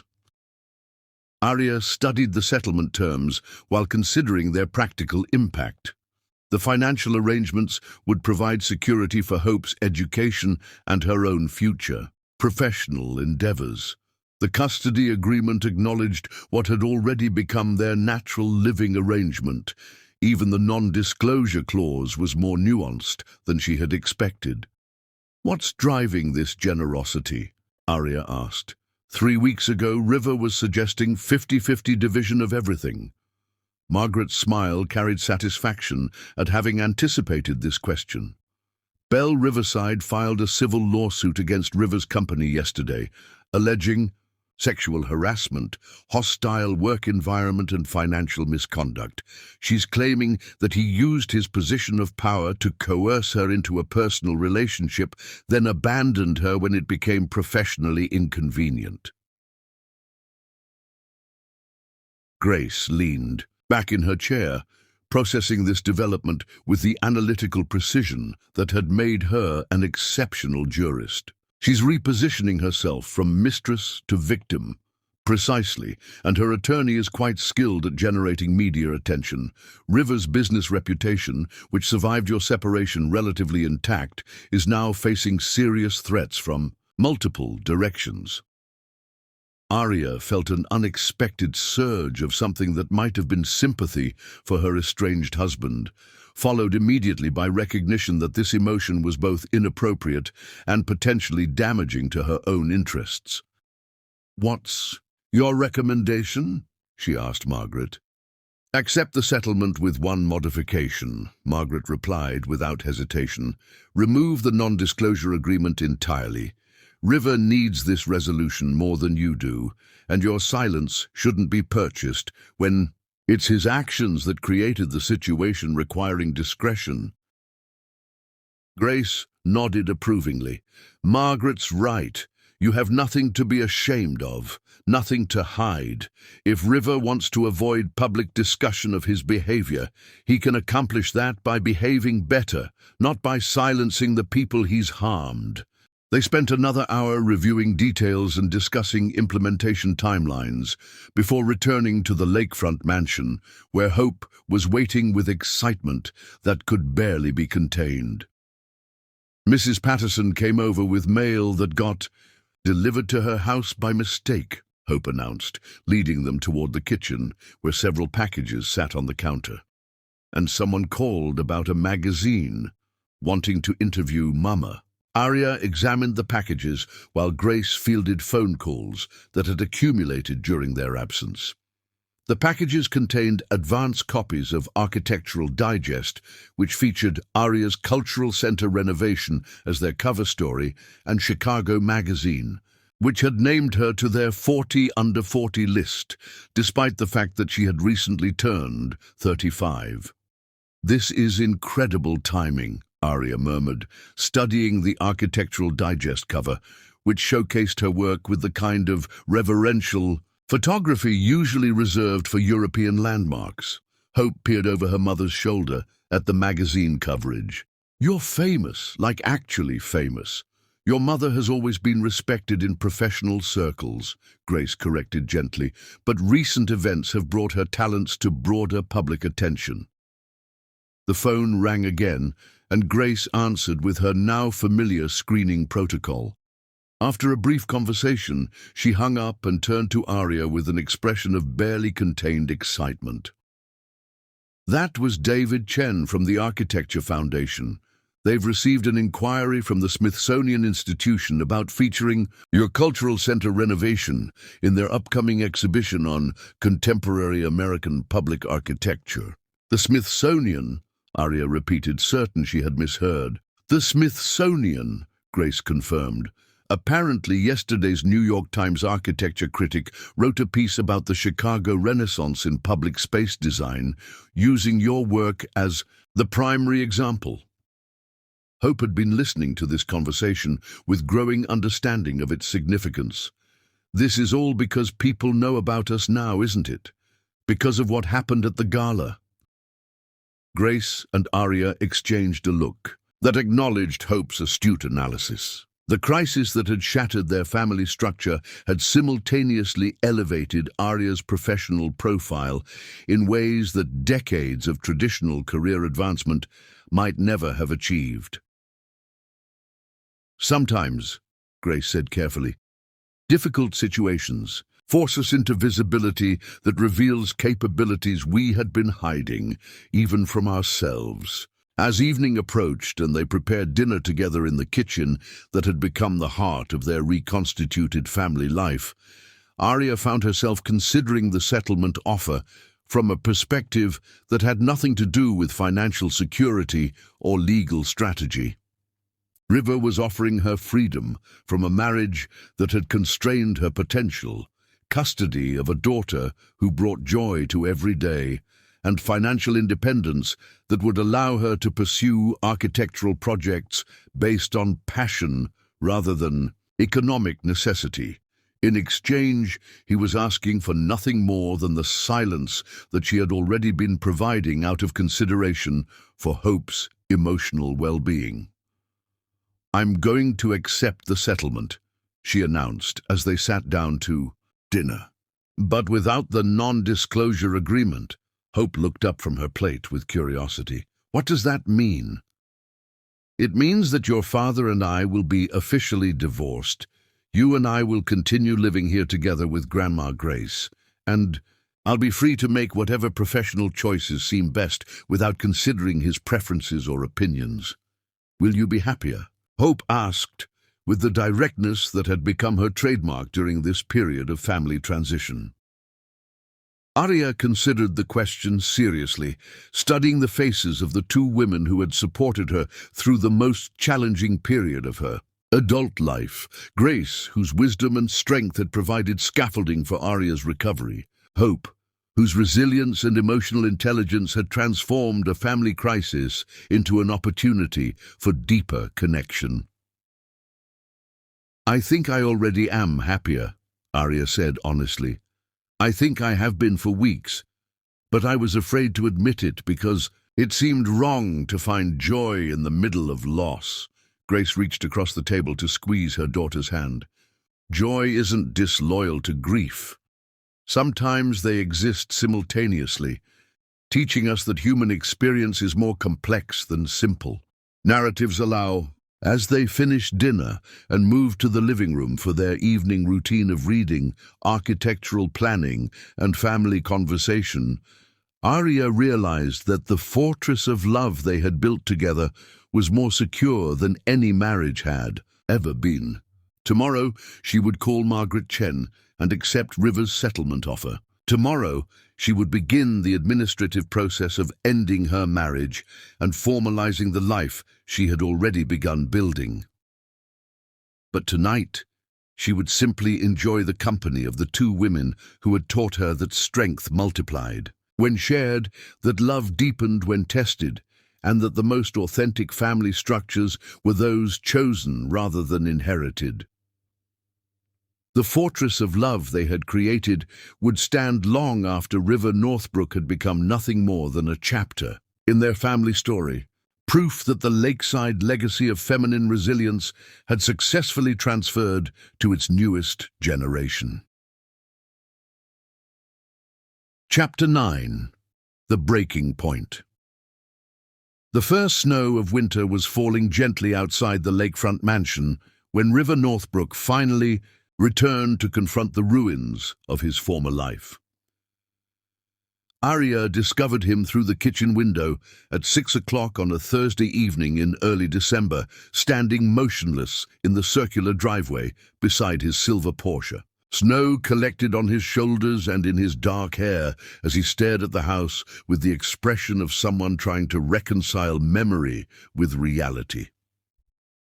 "Mama," Hope said quietly, appearing at Arya's elbow with her homework folder. "Daddy's outside." "But you..." Through the window, they could see that River had lost weight during the 4 months since their separation began. His expensive overcoat hung loosely on his frame, and his face carried the gaunt quality of someone who had been surviving on stress rather than proper nutrition. Even from a distance, his emotional exhaustion was evident in the defeated slope of his shoulders. Grace emerged from her makeshift legal office with a stack of case files, immediately assessing the situation with judicial precision. "He looks terrible," she observed without sympathy. "The Bell situation must have deteriorated significantly." Margaret Chen had kept them informed of River's legal complications through regular updates that read like chapters in a cautionary tale about the consequences of poor decision-making. Bell's sexual harassment lawsuit had attracted attention from employment law specialists who saw her case as a vehicle for establishing new precedents regarding power dynamics in professional relationships. Her fabricated pregnancy claims, exposed during the gala, had further damaged her credibility but intensified her legal attacks against River.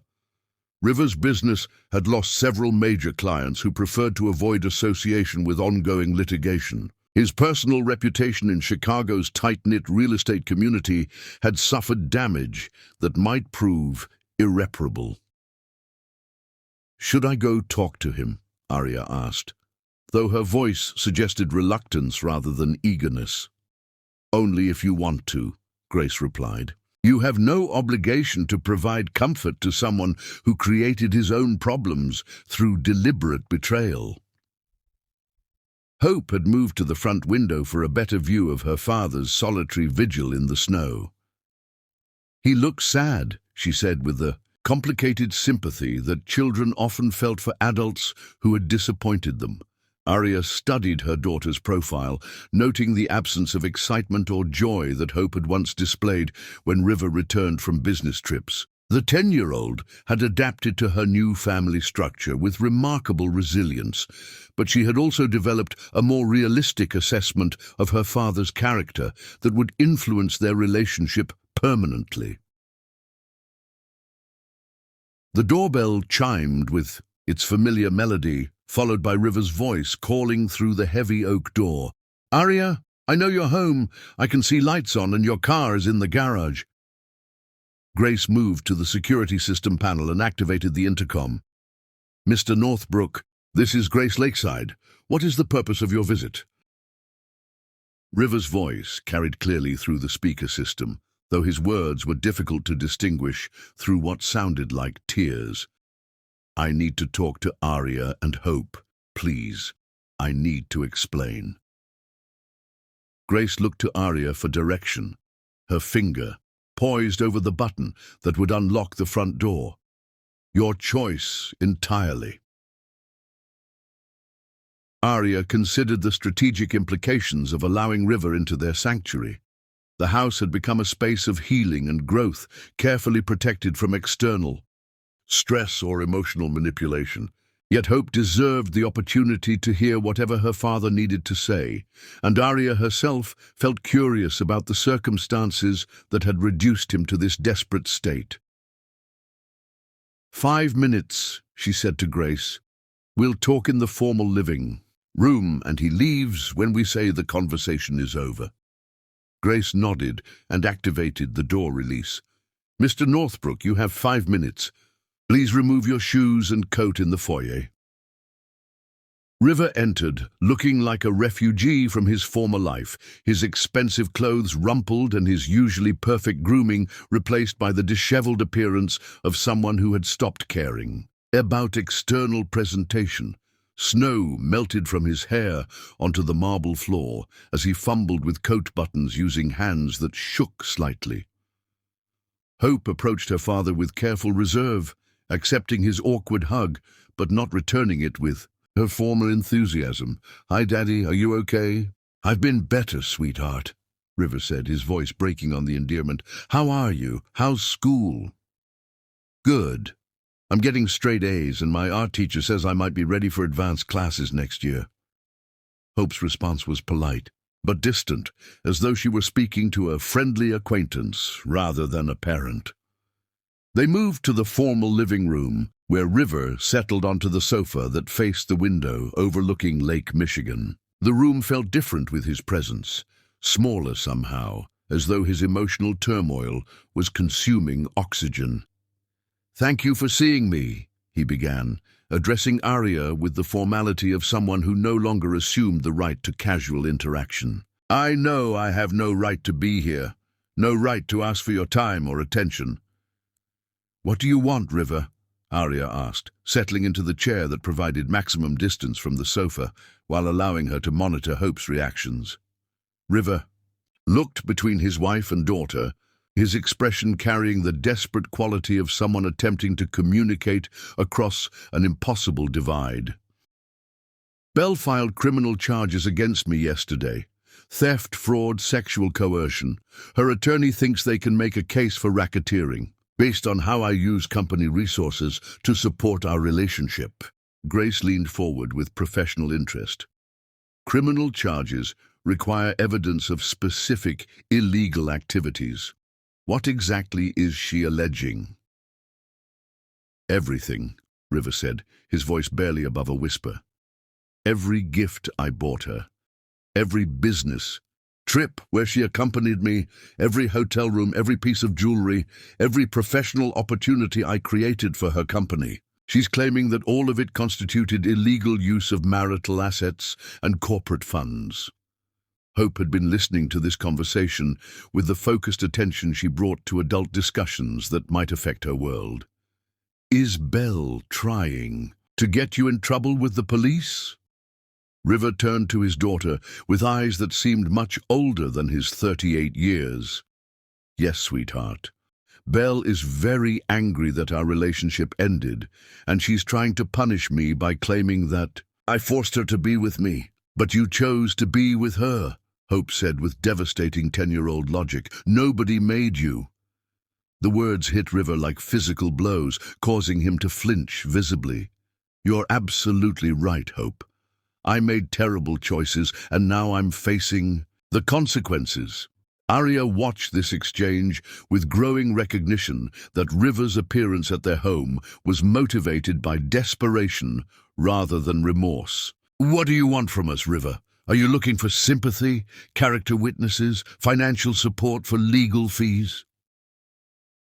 "I want my family back," River said, the words emerging in a rush of emotion that had been building throughout their conversation. "I want to come home. I want to fix this." The silence that followed stretched taut as a wire. Grace studied River with the analytical attention she had once applied to defendants in her courtroom. Hope examined her fingernails with sudden fascination. Arya felt something that might have been pity, followed immediately by recognition that pity was not the same as love or forgiveness. "You can't fix this," Arya said quietly.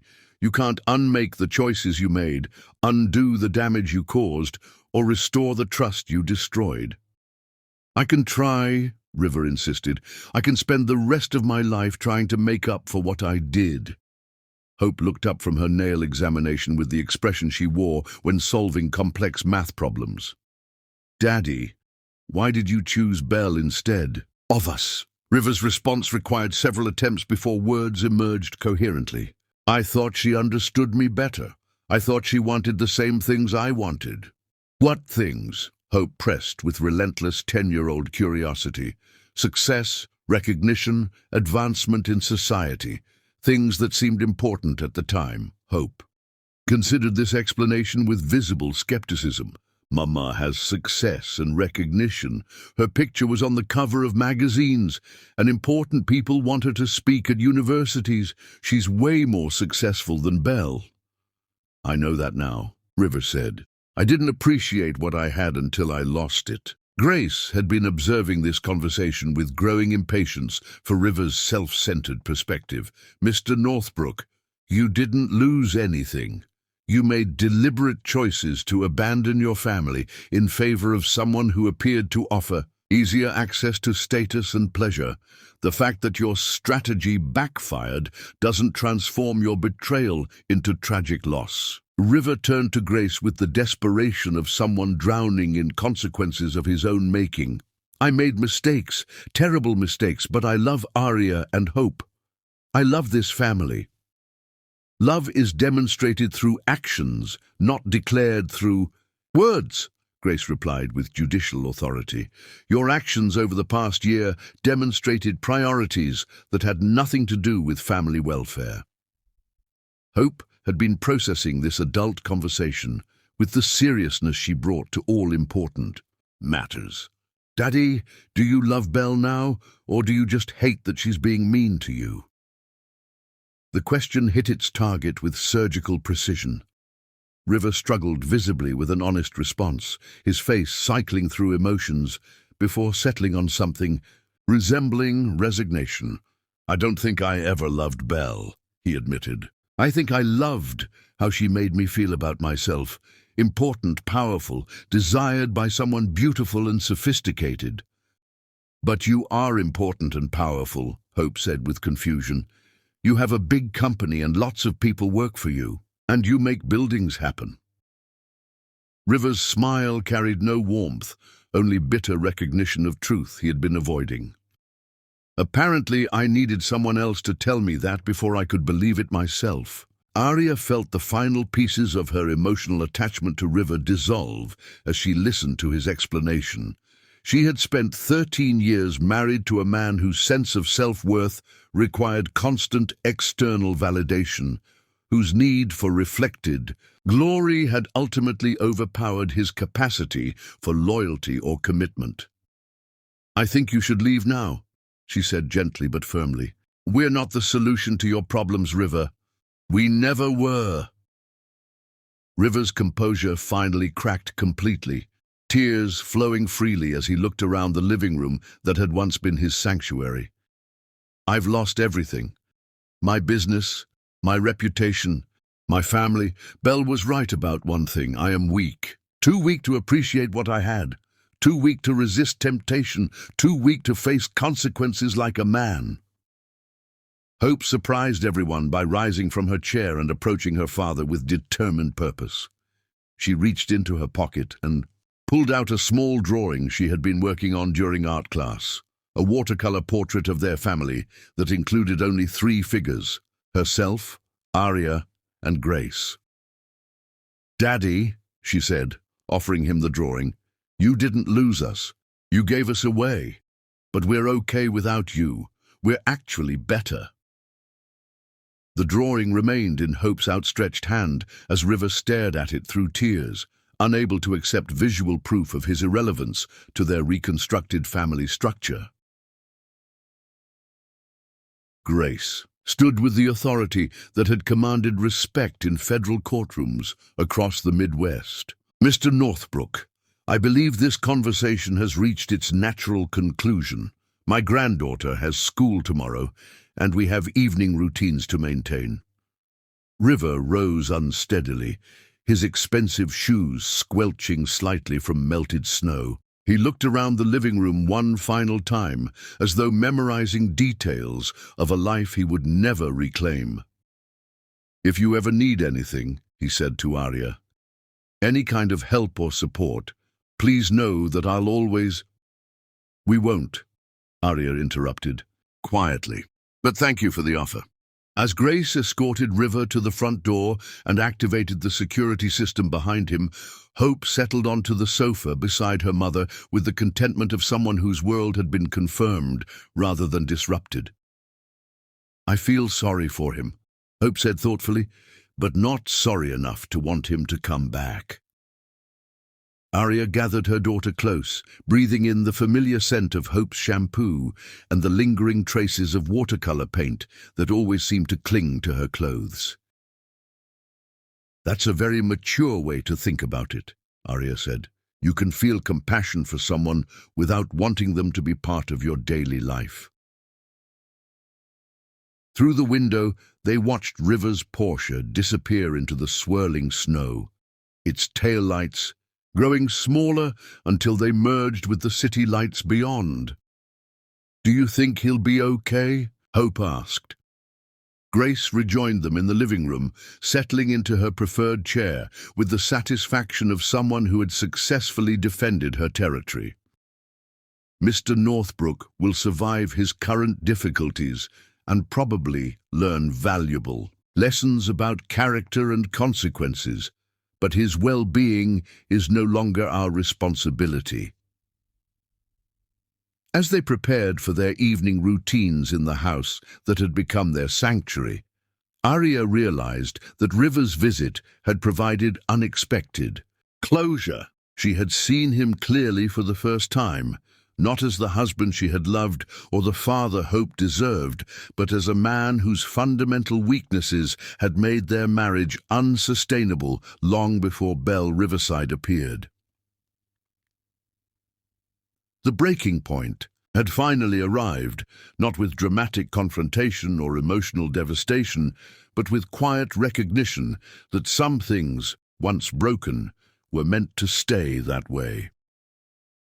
Their fortress of love remained secure, strengthened rather than threatened by River's desperate attempt to reclaim what he had voluntarily abandoned.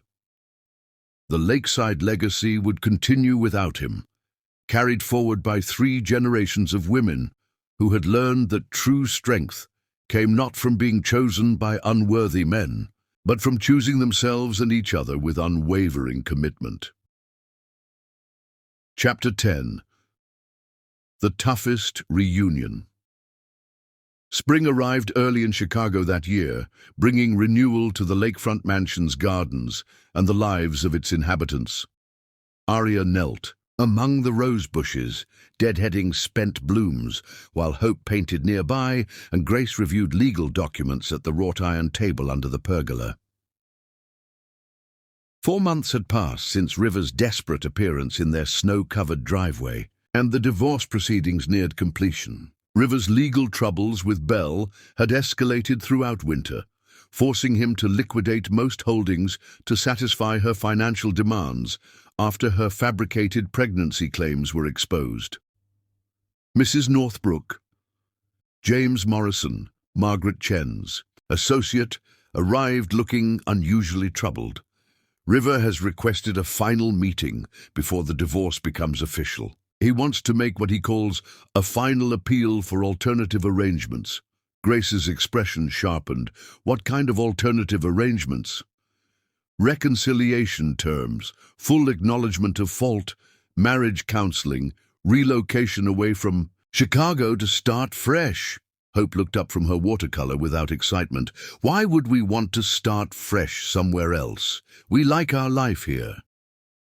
"Our painful memories are about him, not about Chicago," Hope replied with devastating logic. "Moving wouldn't change what he did." After reviewing River's proposal, which essentially offered him a junior partnership in his own marriage, Arya declined. "James, please tell River we'll proceed with finalizing the divorce as planned." "Can I say something to Daddy before you—" "Tell him no," Hope asked. "I think he deserves to understand why we can't be a family again."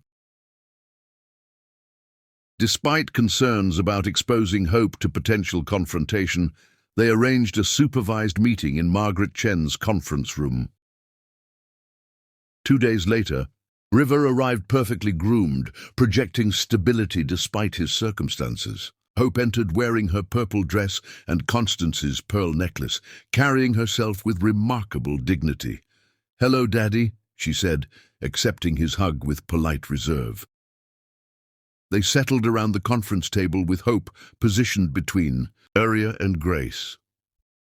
"Daddy, I love you because you're my father, and that will never change," Hope began, causing River's composure to crack immediately. But loving someone doesn't mean you have to live with them if they make choices that hurt your family. You chose Belle instead of Mama and me. You chose her for a long time, not just once, by accident. Hope, I know I made terrible mistakes. It wasn't a mistake, Hope interrupted firmly. Mistakes happen when you don't know better.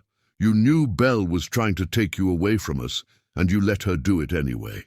And River's composure dissolved completely. You're right. I knew exactly what I was doing, and I did it anyway. That's why we can't be a family again, Daddy. Not because we don't love you, but because we can't trust you to choose us when something prettier comes along. What can I do to prove I would never make those choices again? River asked desperately. Hope considered carefully. I don't think you can prove that, Daddy.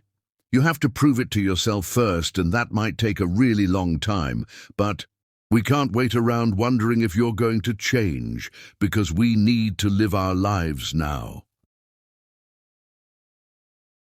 When River asked about rebuilding their relationship gradually, Hope replied thoughtfully, You could try that. But you should know that Mama is happier now than when you lived with us.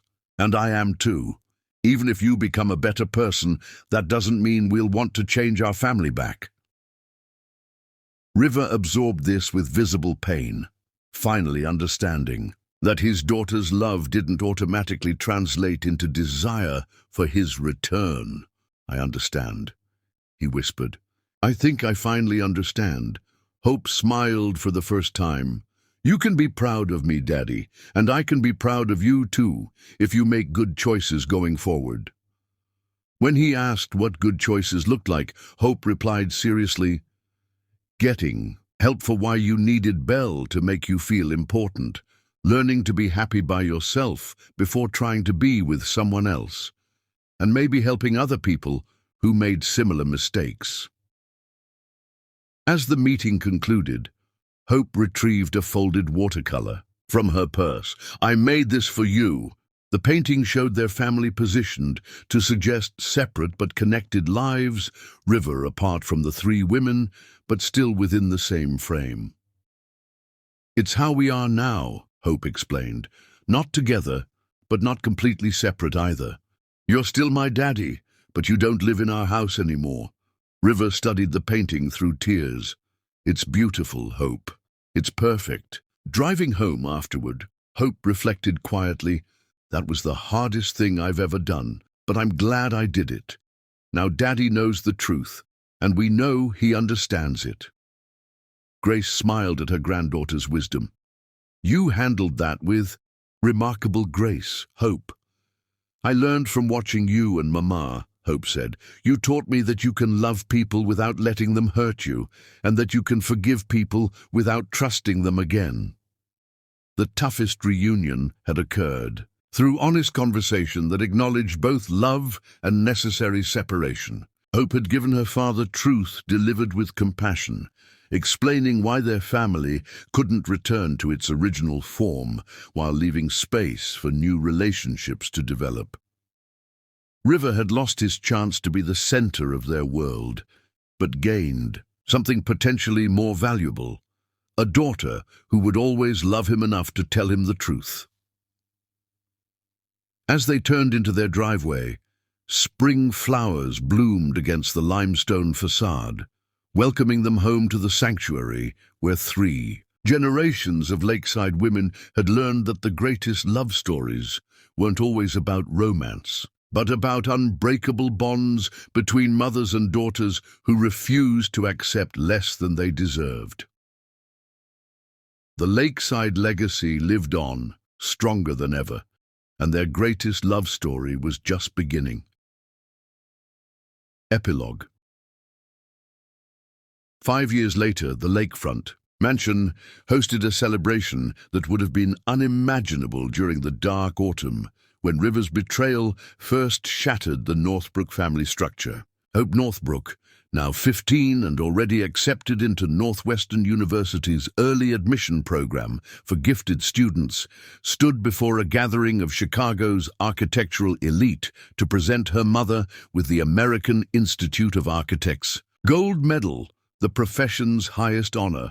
Aria Lakeside had transformed her personal crisis into professional triumph, establishing the Lakeside Foundation for Women in Architecture, which provided scholarships and mentorship for young women. Entering the field, Grace Lakeside, now 67 and serving as senior counsel to 3 of Chicago's most prestigious law firms, watched with profound satisfaction as her granddaughter delivered a speech about resilience, family legacy, and the power of women, who refuse to accept limitations imposed by others' failures.